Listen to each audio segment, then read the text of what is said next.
Hello and welcome to Read the Last Page, A Yap Session book club with your two favorite long-distance best friends. The book we read this month is I See You've Called in Dead by Kenney. And since we finally read the last page, let's talk about it. Hi, V, how are you?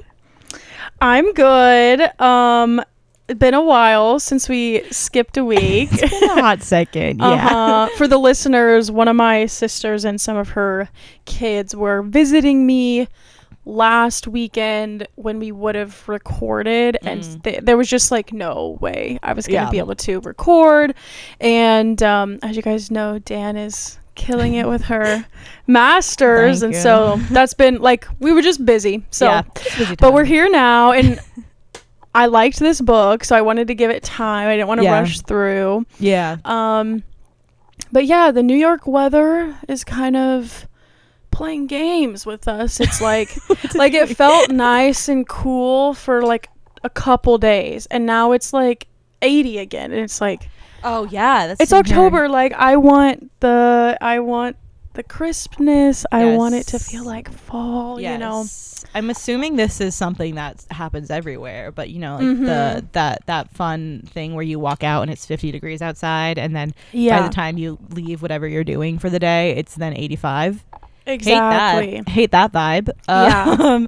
I know, it's annoying because especially we got that nice break in September, I feel like. Yeah. Where we had all those like 60s and 70s temperature days, and then now it's just annoying. But it is October. Yeah, it's like I need to be gearing up for Halloween. I know. Like I've got like my sweaters are out. Like it's like they're unpacked. Like right. I've gotta start wearing them. Exactly. Yeah.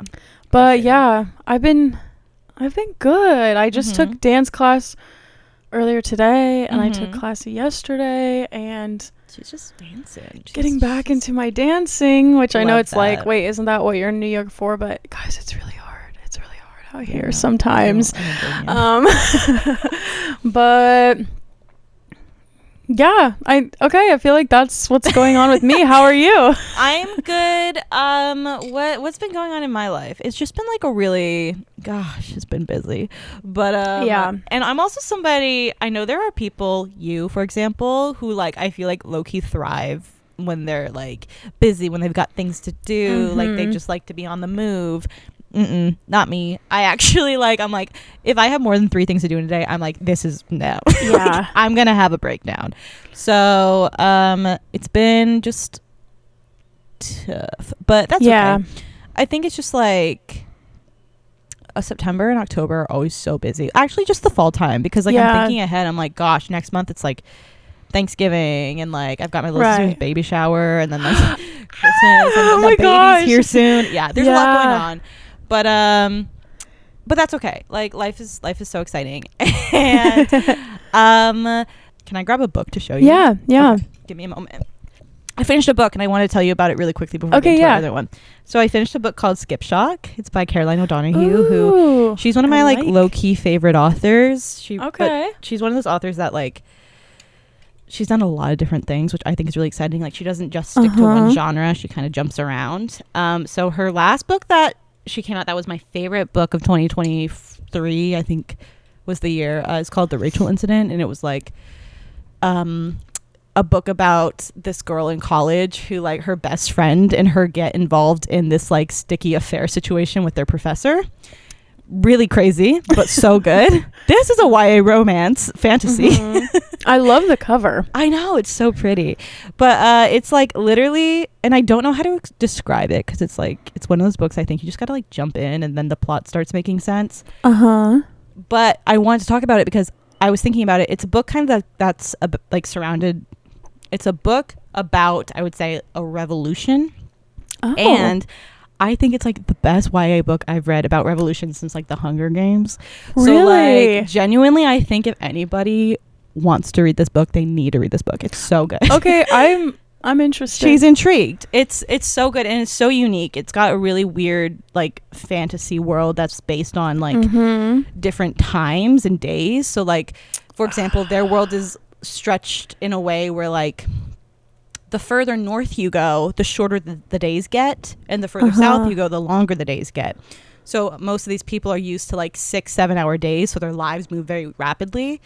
And so it's kind of like that's like what the like you have to like navigate different timelines and like that sounds so cool. I know it like really like kind of also discusses like what is a life, like what is a life when like your world has 2 hour days. And so like what for somebody would be like 40 years can be like just 10 years for them or something, you know what I mean? So wow, so fun, really love it. And I feel like no one's talking about it. I haven't seen anyone online. Is it like brand new? It came out in I think June. Yeah, so it's a this year release. Yeah. So I just wanted to recommend that if anyone cares. I love that. No, I'm actually so interested. Can I do a show and tell? Of course. I love hearing what you're doing. I went to Seth's grandma's house yesterday, and she gave me a blanket that she made. What she made that? Yeah, isn't that amazing? That is, first of all, gorgeous. Second of all, how sweet. Oh my gosh. And it's kind of like this blue. It looks a little gray on camera. It's like a blue gray, but it's like blue. It's kind of similar to like my like comforter on my bed is just like a plain color, and like it has like all these like blues and kind of this yellow cream. It's like, wait, like this matches like this matches my room, you know? Okay, I love that. I know. So I just thought that was so sweet. There's truly nothing nicer than I think somebody gifting you something that they like handmade. Specifically like blankets or sweaters or anything that they've crocheted or knit or whatever. Oh, that's so nice. I know. She's like, because I know it's about to get cold, so sweet. This for you. Like, oh my So god, sweet. Yeah. How fun. That's my show and tell. Yes, thank you for showing that. That's so cute. Okay, shall we get into this book? Let's do it. Okay. I see you've called in dead. Who wants to give a synopsis? I think I probably can. I feel like I've been like describing this book to a lot of people recently, okay, yeah. So I think you probably finished it more recently than me. It's been almost a week for me. Yeah. And this will be just a really quick snippet. Yeah. But, so I See You've Called in Dead follows a man named Bud Stanley, which slay white man name. It is a good name. I was like, wow, what a boring name. I love that. So he has spent a majority of his life as an obituary writer at the paper that he works at, and he's, I wouldn't say very happy anymore with his career. He started out, I would say, really good at it, and then he's gotten fairly sloppy with it, finding less passion in life and his career, etc. One night he gets a bit drunk and sad, and he angrily decides to, as a joke, I guess, write his own obituary, which then accidentally gets published at his paper.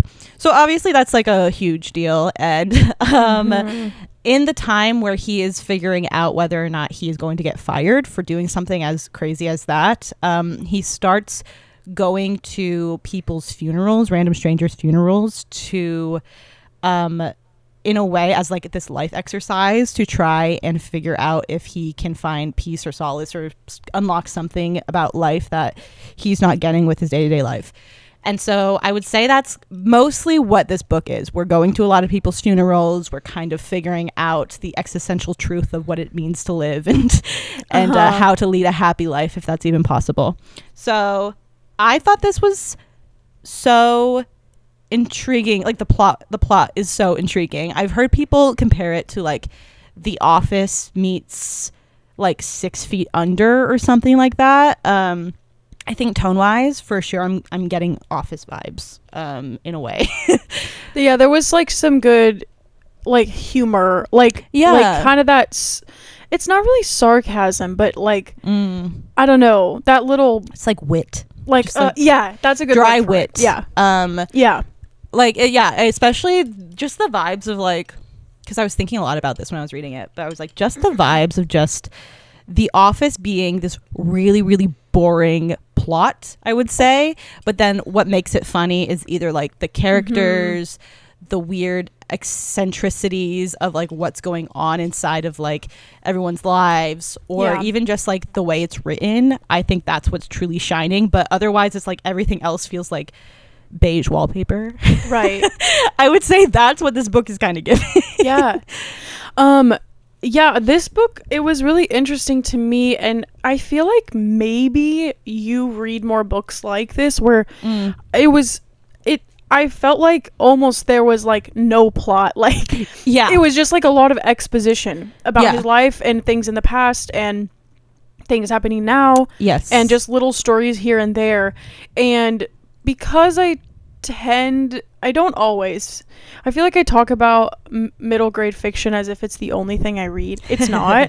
But like when I don't know, I just read a lot still of like middle grade and YA, which I feel like it has a lot more, even if it's like a John Green book, I feel like aren't as plot heavy, but there's a driving plot for sure. Whereas this was more just like plot at the beginning, like to set the scene, and then it was just like, let's dive into this guy's life. And and I really liked it. Like I think I haven't really read a book that was written in this style as like intensely, like it was intensely this style. Yes. Yes. And yeah, I really enjoyed it. And so it's making me be like, oh, like I should read more adult fiction, because yes, I think it's such a true thing that so many adult fiction books are very internal, like cerebral-esque, I would say. And yeah, this is for sure, because I mean, you know me, I'm a character girly through and through. Exactly. So I do pick up a lot of books that are like, that's what I was saying. I was like thinking. I was like, this feels so like Danielle, like we're just looking at the people and their thoughts, and like that's basically it. And we're dissecting that. We're breaking that down. Yeah, no, exactly. Yeah, exactly. Yeah, I know, I was actually really pleasantly surprised with this book,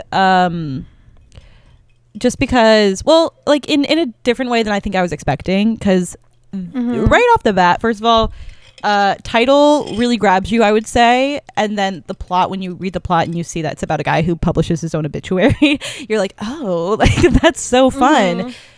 But then you get into it and you're like, oh, it's not even really about that. Like that happens within the first few chapters, and then we're really just like breaking down who this guy is as a person, and what the last, I would say, like 40 years has like done to him to lead him to this exact time in his life. And so, you know, it's like at first, and I was talking to my roommate about this because I was reading it and I was halfway through, and I was telling her, I was like, gosh, I have no idea if I'm like vibing with this or not. Like I feel kind of lukewarm.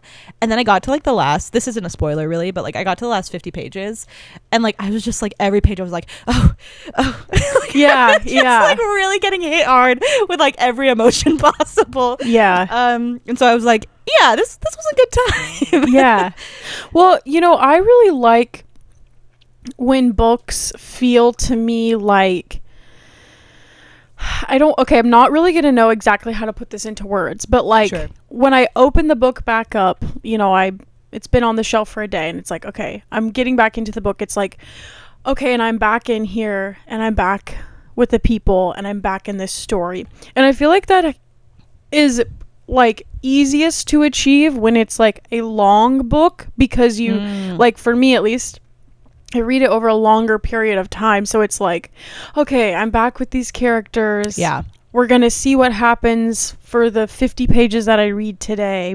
Yes. And like it's almost like a comforting thing. Like I don't know how to explain it, but kind of like watching a TV show that you love, that you've seen, you know, multiple times, and you put it on again and you're like, okay, I'm back with these people. And I felt like that when I was reading this book. Like I just like wanted to know. I was just like, okay, and what did Bud do 5 years ago? Okay, and what did he do today? And what did, you know, I just was like, okay, I'm just like relaxing into like learning about his life. And I wasn't like, you know, it was like almost just like comfortable in an intriguing way. Does that make sense? That is so true. That you put into words something that I didn't even know how to explain, but that is so true.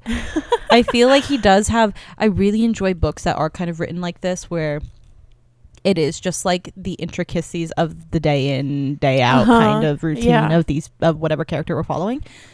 And yeah, it is like this comforting, it's crazy because it's like, would I even call this book comforting? Probably not. I actually felt quite hit with like existential dread here and there. But you're right. Like, it's like the way that the author, what's his name again? John Kenney. Yeah. The way he writes just from this guy's perspective is just very like, like in a way, I don't even know how to explain it, but just like the rhythm of it, it felt quite very natural. Yeah, exactly. Yeah. Yes. So I really like, because we sort of chose this because we were like, oh, the episode's going to be in October. It's going to be kind of spooky. And we were like, oh, we see you've called in dead. And we were like, okay, that's perfect. And it was just like, not at all. Like, not at all. Oh, wow. We were quite wrong. Yeah. So I just like, I wasn't really sure. Yeah. Like what I was getting into. But I found myself like, it's interesting because I was not in a rush to finish it at all. Like sometimes you read those books, like I remember when I read The Hunger Games when I was like 14.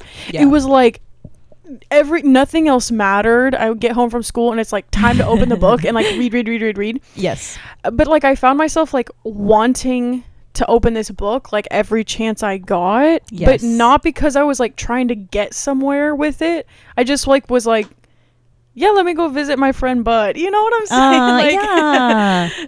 Yes, I love that. Yeah. So my general thoughts is like, I recommend, like, yeah, I think this is such a like good, like standard recommendation to have if you have like anybody who maybe isn't a heavy reader in their day-to-day lives. If you have any parents who like to read, I wish my dad read, because girl, I'd be hurling this at him like, Dad, you should read this.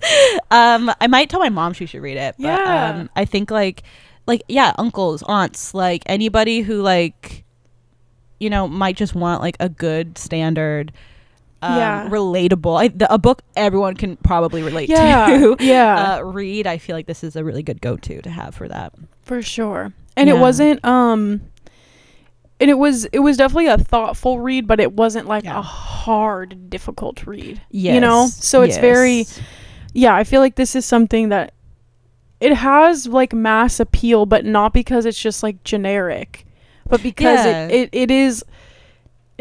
just relatable. Yeah. So, it deals with something that everyone can relate to, which is just like living a life well lived. Yeah. You know what I mean? Yeah. Yeah. Well, sweet. Is there anything else that we can say in the non-spoiler section that we feel like maybe not? I don't know. I feel like we set it up. You know, this is a good non-spoiler section. Yeah. If you haven't read it, I hope you can tell like we recommend it. So yeah. It was a good time. Yeah. Okay, yeah. Why don't we just get into the the spoiler section, and we'll say goodbye to you non-spoiler people. I actually have a good a text to text or movie connection. Okay. On page 48. Guess what we're gonna connect to? Everybody, is guess. Little Women. You bet it is. Okay. So, on page 48, let's see. I happen to be dumb enough to believe that what we do matters, that journalism matters. There is a truth. That's what we do. It's not to tell people what to think. Blah, blah, blah, blah, blah, blah, blah. And their deaths, and they matter. The facts matter, because otherwise their lives didn't matter. And this made me think of in Little Women, one of them says, I think it's Joe and Amy talking, and she's like, but doesn't writing like give it importance? Yes. You know? Yeah. I think about this every day of my life. Yeah. Every day. Yeah. No, that's so true. I can see that. Yeah. And it just made me think of that. I'm always going to write down a connection. Yeah, like it is true in the sense that like I do think that's a real theme throughout this book. It's just the idea that the reason why something as simple as like an obituary matters is because it is like to write down someone's life as a final act before they leave is establishing the importance that they were even here to begin with. Like it's like that their life deserves to be printed and posted about. In a way. So so true. And I just like love that. Louisa May Alcott. Right. Like the one thing about her, she's never gonna miss. True. So one thing that I thought was like low-key kind of hilarious throughout this whole entire book is I literally had to keep reminding myself why it was such a big deal that this man posted a fake obituary, because it was so interesting. Like when it first happened, I was like, oh haha, that's like so funny, and like he's gonna be so embarrassed, and then I had to be like, oh, like why are we getting lawyers involved? And I was like, he published fake news about himself. Like that is quite bad. That is not right. But no, I know. One thing I thought was so interesting, and I know we kind of talked about this in the beginning, but I did think so much more of the plot was going to be about him actually faking his own obituary. And I would say a decent chunk of it probably is, but it's just like what's so interesting is it's after maybe the first third of the book, everything going on with his job is such background noise. And like we're just like kind of sitting there and like twiddling our thumbs waiting to figure out what's going on. And then it's like the second plot takes over where it is like him going to funerals, and then it all then comes back to the obituary plot, which is just like it's just interesting. I think it's just like like it was a real like that was always there in the plot, but it was just very much like a back kind of a back burner plot in a way, if you will. Yeah, because I feel like the posting of the obituary and then his subsequent like being put on leave, it's like it was like the catalyst or the impetus for him to like finally have time to have to kind of think about his life, because it's like when he's going to his job every day, it's like he's fine, he's got a job, like he has a place to live, like he's fine. But having to literally hitting rock bottom and saying you're dead, and then like now the aftermath has to be dealt with, and it's like now he has all this free time, and so then it gave him time to meet this other woman and spend more time with his little neighbor kid and like just kind of explore life without the burden of sort of the everyday mundane that most of us have to do, go to a job and blah blah blah. It's like it was just a nice I don't know what the right word is, but sort of like setting for the story, because I feel like when you read like kids books or something, it's like or kids shows, it's like summertime and they don't have to go to school. Like school doesn't have to be a part of what you're reading. They just have this like unlimited amount of free time, but like adults don't usually really have that space to just like have unscheduled free time for a week or two on end. I think for me, what I found to be so interesting is so much of this book is about the fact that people get very comfortable in their day-to-day lives to the point where they start living unhappily because they're just stuck in such a routine that they can't really break away from that. And so it is kind of like that idea that once you have a break in your usual routine, you can see the cracks. I think that was so interesting because, and especially too, like you just discussing being young, the idea that, very rarely as a kid, we really have a routine. I mean, in a way we do, but there's so much that changes year to year to year. And that's why I think the years feel so long. And then once you get older, you get into a real kind of monotonous routine. I think a lot about how specifically our generation is feeling a bit weighed down and falling into the cycle of having like living unspecial lives in a way. That's not maybe the best way to say it, but like, yeah. But I like that in this, it did show that like once there's a break in your routine, it does open up for you to realize, wait, I don't think I ever even loved doing this, or like I don't think I was living properly now that I don't have the safety of like that day-to-day job. Right. Yeah, and also it's just the idea that everything is so material or like easy to lose, like temporary, exactly. So his job being one thing, and then we're talking about like his past with his parents, and even like his brother moving away, or like the friendships that he had, and his ex-wife and the baby that they lost, and things like that. Like, you just find it so interesting to have to have that be kind of like that main catalyst for his whole journey in this book. Literally, yeah, for sure. Speaking of I was gonna say speaking of the ex-wife, but I guess more actually speaking of the new woman. I don't even remember her name. Clara, is that her name? Clara, yeah. Okay. Yeah, what she's literally takes on her? I thought she was so me. Like, really? Okay. Just because, on page 216 and 217 is when I wrote this, because first of all, she starts talking about the monarchs that migrated around the mountain that used to be in the middle of the ocean. I've literally talked about that on the podcast. Oh, yes. I don't know if you remember. Yes. But like that, and then on the next page, she's talking about like, if you look out at the farthest stars in the solar system, it's like the light, it's like 1 billion years old, and like, so we're seeing into the past. I'm like, did he like come take all study the my life? Yeah, that is so funny. But that's why I think she's so me. Yeah, because I'm like, that's literally me, like on a first second date, like, so did you know, like, true, that is so goofy.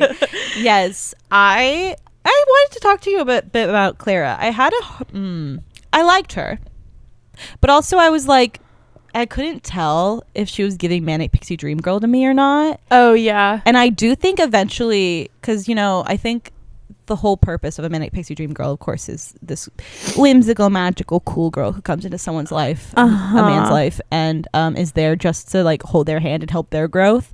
And then she cannot really be so much of a person outside of the man. I do think Clara can operate as a person outside of Bud, but I mean, especially too at the end, we see it mostly at the end. She subverts this Manic Pixie Dream Girl trope by like getting on the plane to I forget where she's going, but she is like, I'm leaving the country for a year, and if she were Manic Pixie Dream Girling, I'm sure she would have stayed and it would have been fine. But like, I do like that she gets on the plane. But I was like, every time she was on the page, I was like, I don't know if like I'm feeling like she is a well-developed female character for me compared to all the men. Yeah, she's a little elusive, not in personality, but in description. And like, I feel like I couldn't really quite get a grasp on who she was. Like, she's quirky because she's like goes to the funerals, and she's like, it's about living. And she's like, in, as to quote The Sound of Music, she's quite a will-o'-the-wisp of a person. So I don't know, like, I hadn't really thought too deeply about her until you asked, and maybe that's a sign that there wasn't enough there to think deeply about. I think for me, I feel like her function was to like, initiate Bud like exploring new things in his life. And like, yes, like they did have a romance, of course, but like, for me reading it felt less about the allure of romance and more about like the allure of like adventure or like doing something outside of what he's used to. Like that felt more like her purpose in the plot and in the story. Yes. Which isn't one of those isn't necessarily better or worse, but yeah, she wasn't, I can agree, she wasn't as like solid of a human. Yes. As like, you know, yeah, like even the work friend Tuan, yeah, like he was like, I got who he was, and I feel like he wasn't even in it that much. No. Yeah. You know? I know. Like, even just, like, at the very end when, like, he has this whole conversation with Tuan about... Or, like, in the little ways where Tuan drops off, like, a casserole at his house. Or, like... And then at the end, he has this whole conversation with him on the beach where he's talking about how he likes this guy. And Bud's like, you're too good for him. And he's like, yeah, I know. Like, in little things like that, it's just like, yeah, I do get a better sense of Tuan than I do of like Clara, which is so interesting. Also, and with peace and love to this author, because I know it's so easy to fall into these traps, but like there's a scene and I'm like, this could only be in a book written by a man. I only ever see this written in books by men. But it's like, you know, when the girl has her back to the guy and the guy checks her out, and without turning around, the girl says, "Stop staring at me." Did that happen? That happened, and I rolled my eyes so hard. I said, a woman would never write that in a book, because like no girl would ever do that. No. It's just so interesting. But it's, again, I think it feeds into that whole like manic pixie dream girl elusiveness that Clara's got going on, where she's like, and I know you're staring, even without checking. Like, I just don't care. Anyway. Yeah, no, I agree with you there. Just like also the end too, when he tells her that she loves him. He loves her, and she walks away without saying anything. She turns around and she goes, "I know, me too." I'm like, why is that romantic? Or like, or like supposed to be like this real like moment of connection.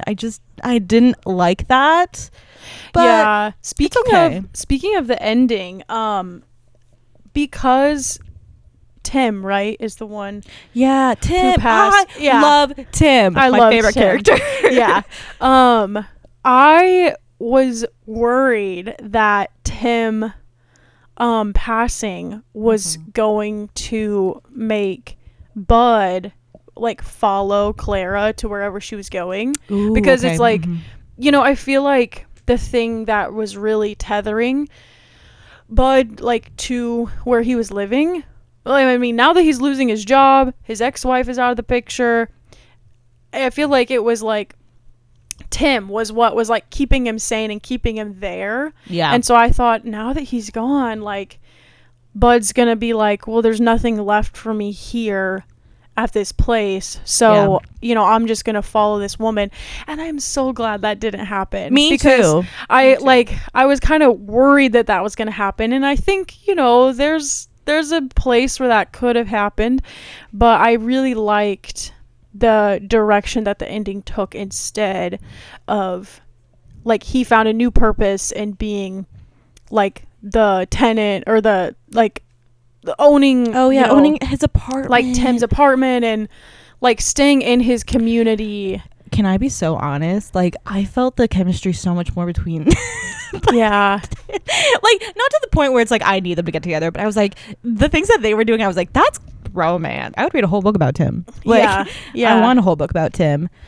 I am wait, so like, do you know why he died? So I think that when he was in his chair and he kind of collapsed when they were over, and then he went to the hospital, and it was like, oh, like the blood clotting from like sitting too long. Like, it was supposed to be manageable, but then like I think like it like there was just complications, and the issue didn't get resolved fully the way it should have. And so I found that to be, because that's what I assumed happened, but I was just like, I was so intrigued that like it just was never, at least I don't remember, and it definitely could have been. I maybe just missed it, but like I I was like, why is there no like explanation about what just went down? It was just like he called and he was like, pick me up, or he texted and he was like, pick me up at noon, and which I loved the breakdown of just like Bud's day. And then at the very end he was like, all of this is why I wasn't there when Tim died. Yeah. And you're just like, what? Literally. I'm so sorry, what did you just say to me? But like, yeah, I was just so surprised that there was no like one line throwaway kind of moment where like he goes to the hospital and like asks what happened, and there was nothing we could do, complications like this happen. Just felt like it was just something that the author like threw in there and was like, you just have to know that like sometimes things like this happen. But it made me question. I was like, was Tim lying? Was Tim getting himself signed out without the doctor's permission? Things like that. Like, I don't know. Yeah. So like, and which I don't know if that's the point of like if we were meant to question that or what, but I just found that whole part. I was like, wait, like what just happened though? Like it just felt like a very super clear. Yeah. It just felt like an already kind of abrupt thing to happen that like getting no explanation for it also felt just a little too confusing for me. Yeah, that makes sense. In a way, I get it too. Mm-hmm. I wrote this on page 47, and I'm just gonna assume it was them. Yeah. But it could have been Bud and someone else. But I wrote like more men should say I love you. It might have been 100%. It might have been with the work friend Tuan. But either way, it's like, yeah, I feel like okay, no, this is with Howard? Wait, Howard? The way I don't remember who Howard was.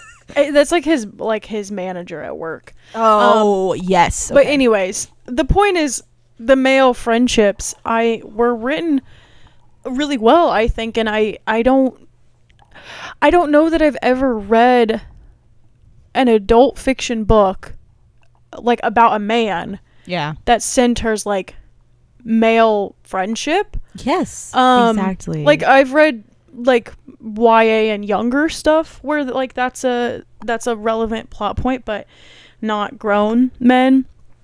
And yeah, it's just like, you know, I feel like women find it easier to tell their women friends that they love them. What's going on? Yeah. And like it was really nice that I felt like so many of the people in Bud's life like were supportive and were there for him and also honest with him even when the truth was hard to hear. And I was just like, I hope that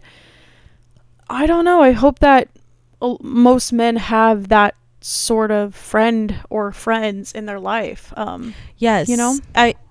It's like, it's kind of going into that like male loneliness epidemic that we're facing, I guess. But but yeah, no, I think too, one thing that I just appreciate about this book, which is probably why I was like, Bud and Tim, what's going on? But like, I just felt like a lot of the male relationships, specifically Bud and Tim, were very intimate in the sense of when Bud's like first talking to Tim. I remember like I think they're at like a restaurant or something, but like when they're first kind of meeting and talking, Bud realizes he is doing that thing where like he's just spilling all of his secrets and he can't really stop. He's just talking his ass off. And Tim is just like very, very good at listening and like reciprocating and letting him do that. And that's kind of like their whole friendship. Like they're very much, like you said, they're willing to tell each other the hard things. And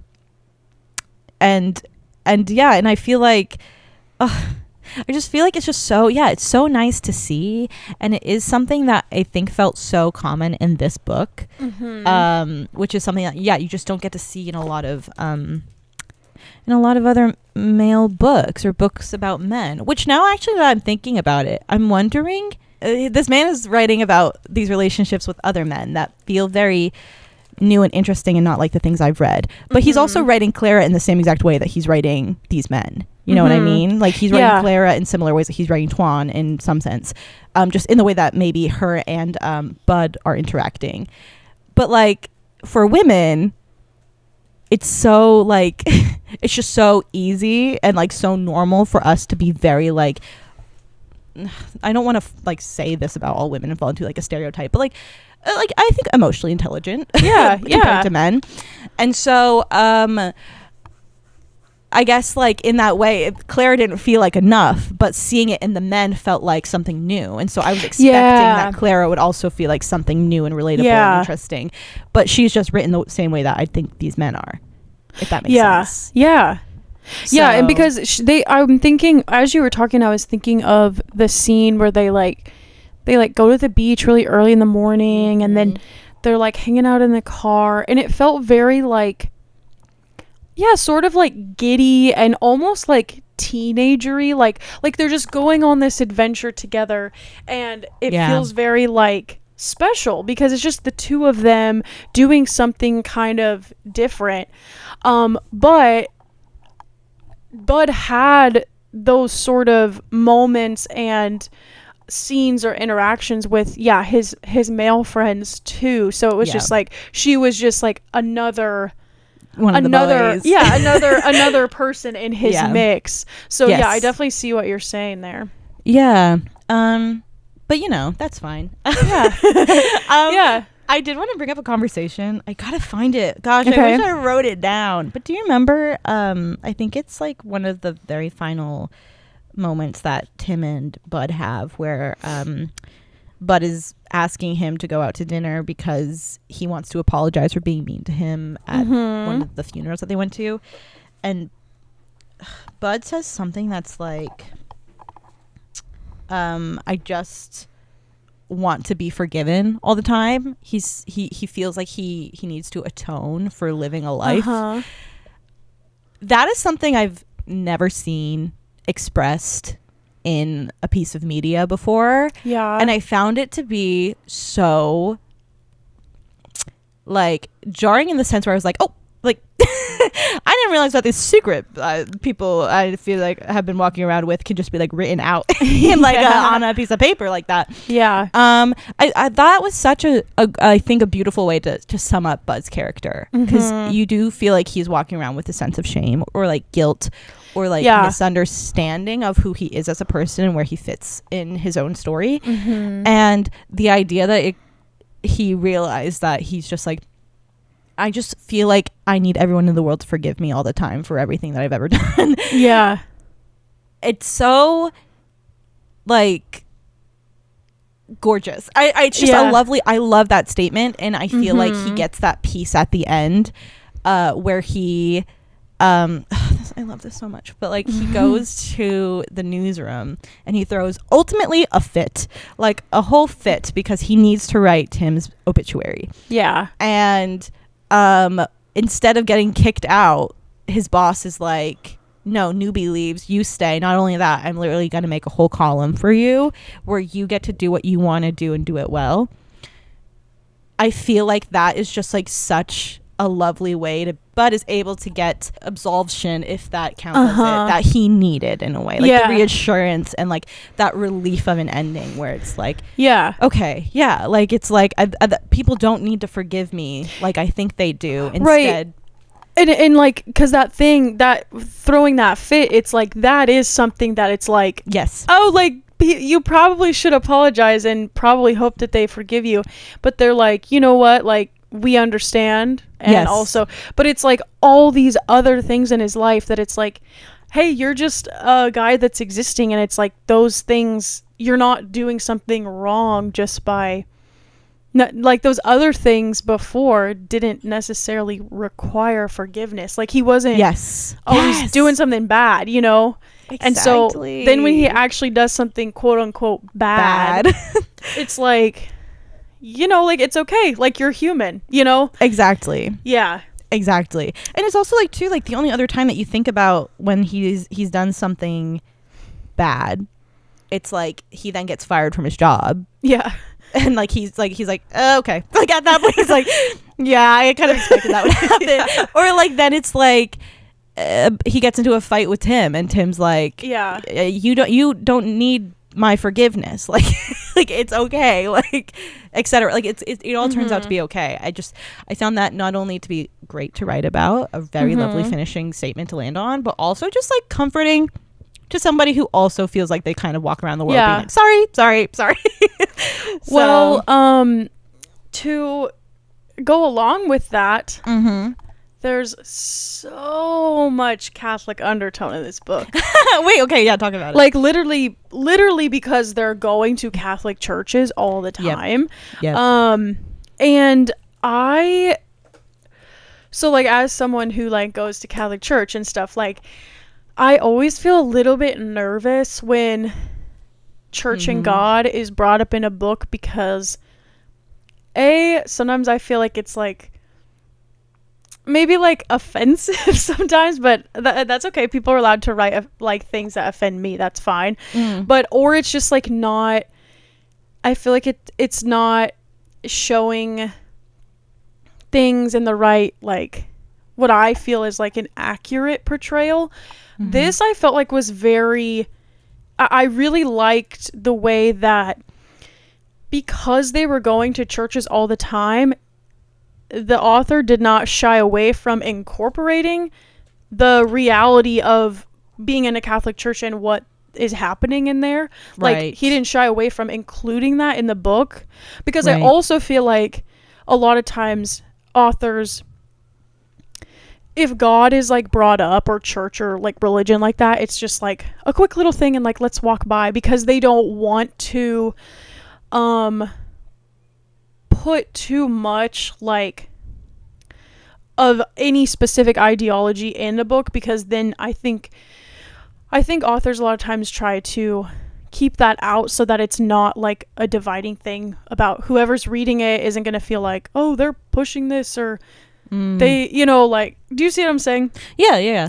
So anyways, I just thought like you're talking about forgiveness, and Bud, you know, feeling like he needs forgiveness, and you know that's such a like Christian theme, you know, like right, you know, like, you know, but it's like, you know, they weren't necessarily saying it in the book, but it's like the ending is kind of him realizing like it's okay, the things that he's done or the way that he's living his life, like forgiveness will come when it needs to be, and also you don't need to worry so much about blah blah blah blah blah. And it's like, you know, God will forgive us for like everything pretty much, if you believe, you know. That's what I believe in, you know, where I go to church and stuff. And so it's like there was kind of that tone there. And but one thing that I really liked in the book is he says, it's kind of this long, one of those long paragraphs where he's kind of just like thinking out loud, I mean in his head, but thinking out loud on the page. And he says, maybe we say a little prayer, the rote memory from 1,000 church services. In the name of the Father, Son, and Holy Spirit, amen. What do the words mean? Our Father who art in heaven, hallowed be thy name. Do the words hold meaning after so many recitations, or is it simply the cadence, the rhythm that offers comfort? Blah, blah, blah, blah, blah. I just love that, because I feel like it's like both, like in a religious sense and also for everybody. You know, it's like when we do things every day or often that like mean something to us, like the prayer of the Our Father. It's like it begins because, you know, those words are important to people, you know, that pray that. But then also it's just like after doing it for so many years, for so long, it's like, yes, the words are important, but also the comfort of that repetition is also important, you know? And I feel like that's true in life too. Like, you know, we start these daily habits or something, like, I don't know, drinking a nice tea in the morning every day. And it's like, it's important because maybe it wakes you up or it makes you feel good. It makes you feel good for the day. But then it's like also when you do it all the time, it's like the repetition of it is like comforting and it brings joy usually, you know. And it's like the whole book he's trying to learn how to, you know, live a life that's worth living, and it doesn't have to be like extraordinary things happening all the time, but like choosing to do something every day, you know, that is meaningful, even if, you know, does that make sense? Yeah. I just loved that. Yeah, that's quite beautiful. Like, I do think, and it's like also what's so nice too about this book is I feel like, you know, because we're talking about something that's impacts everybody, but like that can touch on so many different religions and ways of life, and we explore every way of life, I believe, in this book. We're going to a bunch of different churches and feeling different religions, and it's like, I think too, it's like you were saying, that idea that forgiveness is such a Christian kind of belief, and something that I think a lot of people, specifically, like, you know, we hear about like Catholic guilt, things like that, like things that I feel like can be more applicable to, or seem like they're more applicable to, specific religions. But it's like, I think this book also does kind of do a great job at like making it so much of like this, in forgiveness is just the way of life. Like, it's just something that like we're all kind of having to figure out a way to not only give to other people, but give to ourselves, and have that feeling that if you have that feeling that there's somebody else, such as like a God, that needs to also forgive you, that is also like, you're also worthy of that in that way. I think too, we see that a lot in that scene where he's at the morgue, and you know, it's like, well, that was so, sorry, that was such a crazy scene. I really like that he wrote that, but I was like reading it, I was just like, thank God I'm reading this in my 20s. Where it's like, knock on wood, but hopefully I've got a beautiful long life ahead of me. But like, especially in that scene, like, you know, he's talking to the what's the name for people who, mortician, and he says, when I'm doing this, there are 3 people in the room, me, the person who just passed away, and God. And that is how specifically that man gets through his day-to-day life, and knowing that there's such a deep respect between everybody in that room is something that I think Bud then goes on to understand, just how important it is to give himself the permission to live a life in that way, if that makes sense. And he also the mortician also says, like, they all matter to me, how could they not? And it's just like that's like almost like a thesis of the book, you know, of life. You know, because also when I was reading this, I was low-key like, I wonder how this is going to end. And I got, for a brief moment, I was quite upset that we decided to kill off my man Tim. And then I was thinking, I was like, God, but how else could we really make that the message of like life being so fleeting and important, and a life well lived being a main thing that you should be attempting to do every day. How else can we really convey that without the death of the best person that you know in your life, in a way? Because I mean, he felt it once with his mother, and I think that has put him on that journey that he's been on his whole life, where he feels very stuck in motion, and he does not understand how to process death and his emotions, and how to grieve properly. And then the idea that the other best person that you know in your life can also die so suddenly and be taken from you like that, can only set you on the opposite journey. Just the last like fourth of this book, or however many pages it is, of him really digesting Tim's death. It was so important, and it couldn't have happened if anything else other than Tim dying were to happen in the book, if that makes sense. So. And I feel like, you know, the point of fiction, it's like fiction books, like, it can just be for entertainment, it can just be for fun, but it's like, you know, I feel like the heart of it is like empathy and thinking about others in a new way. And I just feel like this book really just delivered on that. And it was like it was also entertaining in a way. Like, I just enjoyed reading it, but it really, I feel like this was such a good, for me who hasn't read as much adult fiction, like, I really felt like I was learning, like, thinking in a new way, or thinking about new things.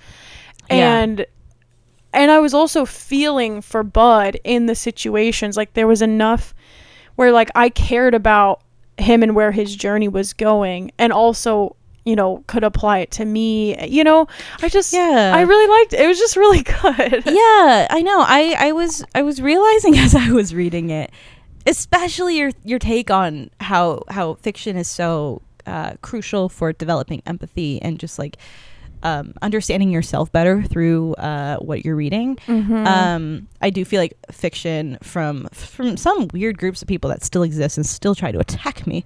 But like, it's like, you ever get those people who are like, why do you read fiction? Why aren't you reading nonfiction? Nonfiction is where you learn about stuff. It's so clear in this book how much fiction matters because of the way it is tackling how to live. And I think by having a character such as Bud Stanley, who has the name Bud, he in a way can be such a self-insert and such a character that like you can easily fall into as a reader and understand how he has gotten there, and also how you have gotten in that same exact position, and how he has fixed it, and how you can hopefully, after finishing this book, go on and fix whatever you need to fix. I agree with you 100%. I just feel like this is just a very great fiction journey. So. It's like I remember when I was starting like early college, I was like, you know, I was probably like about 20, and I was like, okay, like I should start reading like adult fiction, like, you know, like it's time. Sure. And you're like, goodbye YA. True. Like, you know, and I remember like one of the first like adult fiction books I tried to read, I just like absolutely did not like. And I like, was it Water for Elephants? No. But that throw back to Waters for Elephants. I didn't like that one either. But like, no, this was just like something I got off the shelf at the library. Okay. I did my normal YA trick of just like looking at the titles and the covers and pick something. And it just felt like it was like whatever it was like almost like trying too hard to be like for like an adult mature audience that thinks and like I like my thought to be challenged, right? Like I'm not saying like write me an easy book, you know. But it felt pretentious whatever I read, and I was just like, I'm not so interested in reading a book that's like pretentious. And I feel like this book got across what I feel like probably a lot of adult fiction authors want to get across, like a deep, relatable, sincere, difficult message, but without treating the reader as like not good enough to read what is being written, without being pretentious to the reader. You know? Yes. It's and like it kind of healed something. Wait, okay, love that. Because I just feel like, I don't know, I have read a few adult fiction books, but I feel like they've maybe been more in like the sci-fi or like fantasy realm. Right, but not like contemporary. But not just like about a guy, you know? And I'm like, oh, like they actually are good. Like I do think there is something about this book, which is why I said at the beginning that it appeals to the masses, or you said that and I just stole it, but but it is, there's something that's quite approachable with this book, and maybe it is just the humor, the way it's written, the way it's just relatable. I think there's just a very easy adult book to really fall into, and like I've only seen good things about it online, so I'm glad that people are liking it and it's getting its dues, because I do think it's doing something quite different with what, like with this kind of topic that it's tackling. So and the timeline of the book, or sort of the shifting timeline of just like flashback or side note, or I thought was really well done. And I actually remember my our junior year of high school, in my English class, we were learning about like different time, I don't know what the right word would be, like I guess pacing in a book or something, or like in a story, and we were learning how to write, like, you know, make a scene go from like regular to like fast paced, or to make it like slow down and really dive in, or have like a flashback, you know, and we just go to the flashback and then we come back, and I feel like I didn't quite grasp it at the time. Like I didn't master it in my writing, that's for sure. But I feel like this book, like when I was reading this, I was like, this is what my teacher was like, this is what my teacher was trying to talk about, you know, like, because we had the flashbacks and we also had these moments that really, like, I feel like zoomed in for a moment on either the setting or like what he's thinking in his head. And I just thought it was a good, I don't think I ever felt that the book was too slow or too fast. Like, it had a really good movement to it. Yeah, that's so true. Yeah, and I think it's even like just the breaking down of maybe not so much the breaking down, but I think just like the introduction of all of these funerals that we go to is also just like helps keep that steady pace, because we're learning so much about these new people who we don't even know. It's like really almost every chapter is this whole other challenge for the author to do crazy character work in just one chapter, where you feel for these people who have passed away without ever having known them. And he does a great job. I cried specifically during like the Eva Gutierrez chapter, where I think that's when Tim and Bud get into a fight. That was just really tough. The one where like the mom and her son die, that would like it got me. I cried for most of this book, now that I think about it. Having only like 300 pages, even, like I was crying a lot, so it got me. And I think to bring it to the world at large, or America at large, or the world, it's like, even in this book where these are all fictional characters, but it's like the author took the time to give exposition to, you know, each of these people that, you know, died in these different ways. And, you know, you're saying like you were emotionally affected by it, and it's like, you know, Bud is also emotionally affected by it, and it's like, you know, he starts to realize, which he has already been aware of because of the nature of his job being an obituary writer, but it's like, you know, people are dying every day in circumstances, and it's like, you know, each of those lives is important, and we can't possibly ever as one person, like, you know, pay honor and respect to every single person, but like making yourself aware of that, I think, is just a good crucial step. It's a good way to, you know, not try to doom and gloom yourself about the world, but like, you know, it is important to think about, you know, people are being affected by the death of their loved ones all the time, every day, you know, and you know, it's just God, my favorite thing, because I like to read a lot of books that are about grief, just because I feel like it's such a universal topic, and also it's something that it's just that I don't know who said this, but there's that quote that's like, there's not a single person on this earth who has been untouched by grief, whether or not it's like as little as something like not to say this is little, but like maybe like a family pet dying or something like that, or it's like the passing of like a mother or a brother or something like that. It's like grief weighs on everybody in different ways, and I do just think it's like, to run away from that is probably doing more harm than good. And I like that this book is really like head first confronting just that topic, and how to feel that, and if you can feel it, or if there is a good or bad way to feel that anyway. And also the grief of the, you know, the deceased loved ones, and also for Bud, you know, the grief of his marriage and the grief of the life that he thought he was going to have. Anything. Yes, it's so true. Yeah. The more I'm talking to you about it, I'm like, wow, I like this book a lot. It's a pretty good book, guys. Also, I loved the little neighbor boy. Was it Leo? Yeah. Leo. He had a line that like I had to put the book down to cry real quick about. Oh my gosh. But it was just like, you know, like we've met him and he's an established character, and then it's dropped into the book that he lost his sister. And he goes, oh, it's okay, like it's only been 2 years and 8 months since the funeral, and like it's like he's saying it's okay, but he knows the exact number of days, and he says, and I talk to her every day.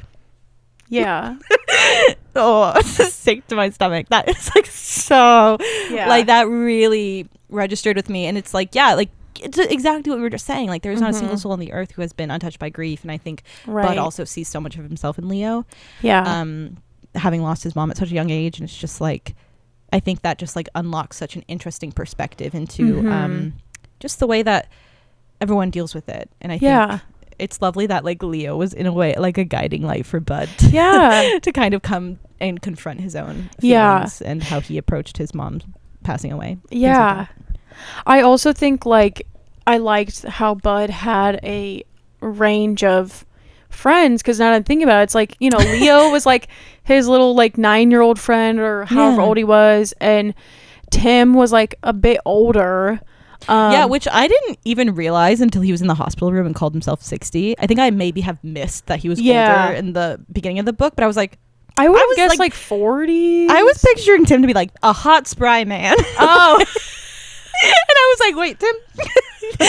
Okay, Tim. But then, like, you know, so he has like his child friend and kind of his older male friend, and then like at work I was under the impression that Tuan is like around his same age, like maybe a couple years younger or something. Like, I don't know, I just like that we kind of had a moment to see his interaction with like all these different stages of life, and not just people his age, like his peer his peer age. Yes, I agree.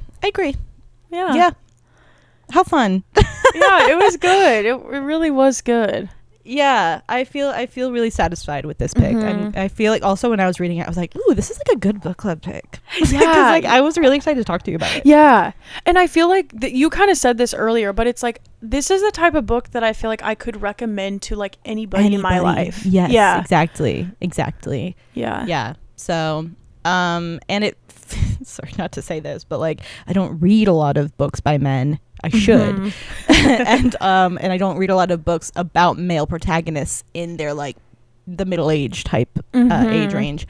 And so, you know, it feels like I maybe not conquered, but like I completed something that like it's like that's something I've been meaning to do, and I'm glad that like I was able to do it, and I liked it, and I did have some critiques, but like ultimately I was like and I can enjoy this type of literature. Yeah, I should be reaching for it more often. Yeah, my critiques, which I'm not even going to bring up on the pod, but I feel like they are probably attributed. I felt like when I was writing the critiques, I was like, yeah, I mean, okay, it's written by a man, so you know, like, and it's just like so it's like maybe this was. I don't know that it was necessarily intended for specifically a male audience. I feel like this book really is intended for anyone. Yeah. But I was like, I guess maybe this appeals to men that read more than me that reads. But yeah, it's just like, you know, that's just part of every author is different. So yeah, true. But like in general, and my critiques are more probably just personal preference than like actual critiques. That's why I'm like, I'm not even gonna like bring it up, because it's just like not worth it. Yeah, like, but it's okay. I get it. And we already talked about like our thoughts on Clara, things like that. So yeah. Anyway, all right. Well, do you have anything else you want to talk about, or do you feel confident with what we just talked? That was good. Yeah. So let us know, as always, any thoughts or feelings that you guys have. If you have any pros or cons about what this book discussed that we didn't get to tackle, whatever. Yeah. We'd love to hear all. Yeah. Okay. Anything. We like to talk. Yeah. We made a whole podcast just so we could talk. Just to do that. Exactly. So thank you everyone for listening to Read the Last Page. Our music and illustrations were created by the wonderful Sage Timothy. If you don't know our schedule yet, we host our book club episodes on the first Friday of each month. So for next month, we will be reading The Unmaking of June Farrow by Adrienne Young. That episode will be out on the first Friday of November, so be sure to pick up a copy and read it by then if you want to discuss it with us. Before we get to the last page, though, we'll see you, I think, just in 1 week for a catch-up episode where it's just your besties talking. You can listen to us on your podcast platform of choice, or if you'd rather watch your podcast, you can find us on YouTube at Read the Last Page. And you can also follow us on TikTok, Instagram, Discord, and Patreon. And for now, we want to say bye from B and Dan. Bye.